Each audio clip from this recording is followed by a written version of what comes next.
Hi, everyone. Well, we knew it was going to happen, that the defense basically forced the judge into a change of venue. And this morning, about 7:20 Pacific time, the man in the orange jumpsuit there is Brian Kohberger. He's being boarded onto an airplane that is owned by the Idaho State Police and being transferred to the Ada County Jail, which is what he wanted so desperately. And yeah, he's getting his wish, going down to Ada County. And this is what he looks like today as he's being transferred. I don't know why he wants to leave Moscow. They're giving him his vegetarian diet that he requires. I don't believe when he gets to Ada County that they will give him a full-on vegetarian diet. The Ada County Jail has a capacity of 949 prisoners. And with Brian Kohberger being added this morning, their roster is now at 987, so they're over capacity. And this is what his new home will look like. And there's over 700 male inmates. I don't know how Brian is going to do with that many inmates. He's been held in the Latah County Jail, and he's had between 3 and 5 inmates. He's been housed in kind of off in a room by himself, which the deputies at Latah County said he had full access to the internet. He had a television in his room, and he was, according to the deputies, he was obsessed with all of the social media postings concerning himself. And before I go any further, just let me remind you that these are my opinions and my opinions only. I don't know anything special about this case. I just, I remember those poor students, the 4 young people who lost their lives on the morning of November 13th, 2022. Kaylie Goncalves, Maddie Mogen, Ethan Chapin, and Xana Kernodle.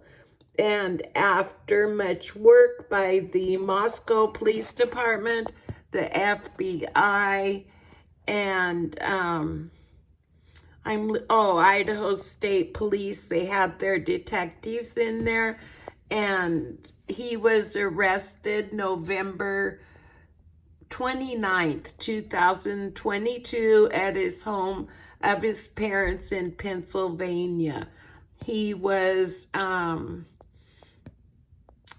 there he is with his, I had another picture I was going to show you, but it's not showing up. It was the dashboard of the Ada County Jail and how crowded they are. But he got his way. That's what he wanted. He wanted to go where nobody knows his name, but somehow I think all of those inmates down there at Ada County know his name. And I highly doubt that they're going to coddle him the way he's been. I'm not saying Latah County coddled him, but Latah County went above and beyond to make sure that he got his vegetarian meals, and he was off by himself, which is what he wanted. And now he's down in Ada County, and I think at some point he's going to wish he was back up here in Latah County. But there's another interesting note to this story.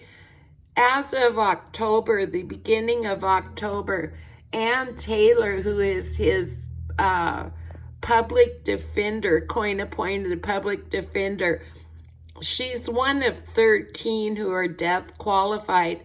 Ann Taylor begins her term as Idaho made a new state public defender. I don't know what it is. It's kind of like the Attorney General is in charge of all of the attorneys. Well, now the state made a commission, I guess would be the word, and it's for public defenders, and Ann Taylor is in charge of that. So she has a new job with the state. She's also filed paperwork as a private attorney. She filed paperwork with the state as Ann Taylor LLC. It might have been PLLC, but she filed the paperwork as a private attorney. And as of October 1st, she's probably going to be spending a lot of time in Boise. So that's kind of another little angle to this, that it's probably a good thing he'll be down there so she can spend time with him. Because as it was, her main office was in Coeur d'Alene, Idaho, which was about an hour and a half from Moscow. And she was only coming to Moscow one day a week. And if something came up, she would oftentimes cancel those appointments. But yeah, so he's got his wish. He's now, ooh, that's a creepy picture. He got his wish. He's now down there in Ada County. It's open dorm type housing. There's no individual cells. The way it was described to me is it's like a big gymnasium with bunk beds. So, I don't know. I think at some point he's going to probably wish he was back in Latah County. But that's the newest. This is Sunday morning. He arrived in he left Moscow at 7:20, and he arrived in Boise in the jail at 8:20. And the thing is, we're on a different time zone than Boise. So when it's 7:20 in the morning, our time, they're an hour ahead of us. So when he leaves here or they're an hour behind, I don't know. But when you fly to Boise from here, you leave, say, at 9 o'clock, and you arrive in Boise at 9 o'clock. So, because of the time change. So if it sounds like he got quickly integrated into the Ada County jail, it's because of the time difference. Anyway, that's all I've got for you right now. I'll have more coming up later. Thanks so much for watching. Bye.